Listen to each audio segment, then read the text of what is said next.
Hey God, it don't bust, it don't happen again. Time don't reach to pack all these Nigerian political or shopping metamorphosis to psychiatric metability or psychito. These people are mentally deranged. Okay, right now, Uncle Bobo don't talk, say, he don't project wetin that they call fuel subsidy. So that if Balabro Laba take over from him, he go finally remove the subsidy. Say, for Ran to be able to face the economy woto and the economy flagabenos and the economy igiaga that will come after the subsidy removed, say, he don't budget $800 million US.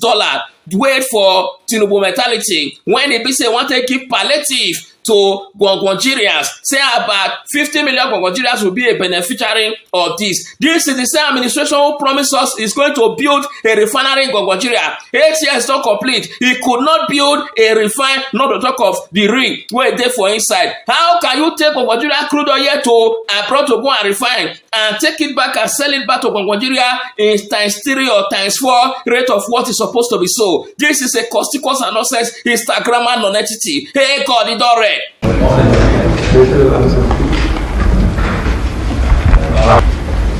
As the nation prepares for yet another political transition come May 29, perhaps it's time to dig into the agenda of the coming administration to see what it plans to do differently and how it plans to confront the multidimensional challenges facing the country. Shifting politics away from governance to set agenda for Nigeria's economic growth. One of the challenges successive governments have had to deal with since the return to democratic governance in 1999 is the vexed issue of fuel subsidy. After so much back and forth, power plays and subtle maneuvers within the government circles, organized labors and the civil society groups, the prevailing consensus is that subsidy must go. There are those who are somewhat in the middle.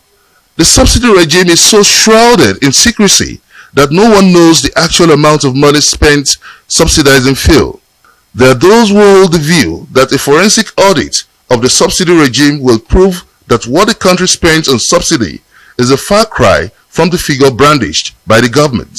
While it is politically correct to promise to remove subsidy during the campaign, as done by most of the presidential candidates, removing it is a different ball game.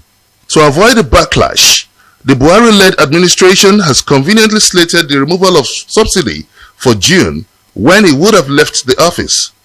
If his election is upheld at the tribunal, Bola Tinubu, who had been declared the president-elect, committed himself to removing subsidies during the campaign. To make it easier for his successor to manage the economic crisis that is likely to follow the abolition of subsidy, Buhari has secured $800 million US as palliatives. However, the plan by the government to spread this facility across 50 million people has continued to raise more questions and a few answers. Faced with a debt service to revenue ratio at 80.6%, many are wondering how the country will maneuver its way out of the hardship that would follow the subsidy removal. We've secured some funding from the World Bank. That is the first tranche of palliatives that will enable us to give cash transfers to the most vulnerable in our society that have now been registered in a national social register. Today that register has a list of 10 million households. 10 million households is equivalent to about 50 million Nigerians. With Buhari administration left with less than 8 weeks to go, it's clearly bequeathing a major task on the incoming administration of the president-elect to run with, except both parties compare notes and agree on the solution to the subsidy puzzle. While Tinubu Shetima Campaign Council made it clear in page 37 of its manifesto to end subsidy, the roadmap to this agenda is yet to be made known. What impact will the $800 million World Bank palliative have on the Nigerian economy? Will the Tinubu incoming cabinet continue with this agenda? Is there the political will, the resources, and the mandate to make a difference in a desperate polity that cries out for intervention? For Tinubu, the honeymoon will soon be over. The real work will begin. Benga Ashiru, Arise News.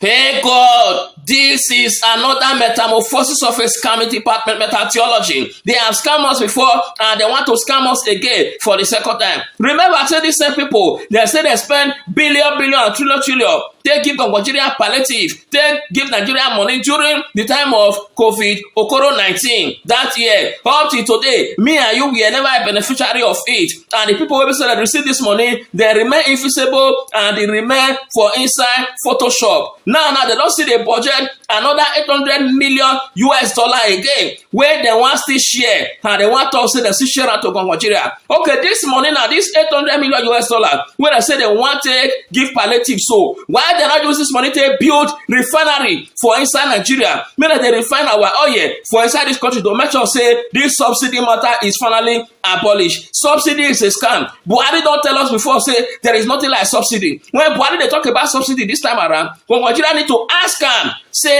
whether he wants scam us again, because he tell us say Goodluck Jonathan was a liar and Goodluck Jonathan wanted to escort Nigeria of their hard-earned money for introducing a subsidy scam. What you call scam that year is now becoming a reality. Uncle Bubu, you get less than 60 days for office. Build us refinery or you are going nowhere. You are going nowhere. We go find super glue. We go find rope and we go find chain. Take time you join the Asokidi village. You are going nowhere until you fulfill the promise of refinery when you promise us. Not be this caricature and this Bubu Yeke metamorphosis news of removing subsidy and giving Nigeria palliative of $800 million.